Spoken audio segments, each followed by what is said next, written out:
Hello guys, सारे सत श्री अकाल। आप बनाने लगे शिमला मिर्च की सब्जी। शिमला मिर्च लिए आलू, प्याज लिया, लसन, अदरक, हरी मिर्च, जीरा, थोड़े जे मसाले लियाए हुए। कढ़ाई च तेल पाया आप। हुण आप पावांगे जीरा। आप लगे जीरा पाउण।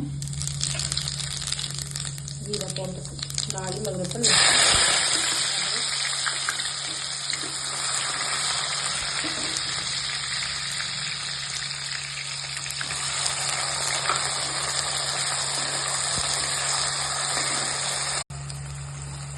सब्जी आप नाल ही फ्राई करांगे।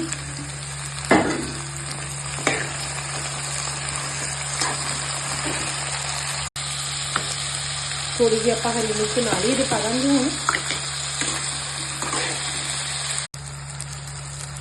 सब्जी हुण अपनी फ्राई हो गई है। ये आप लूण मिर्च मसाला पावांगे। 10 मिनट लगेंगे हुण अपनी सब्जी में।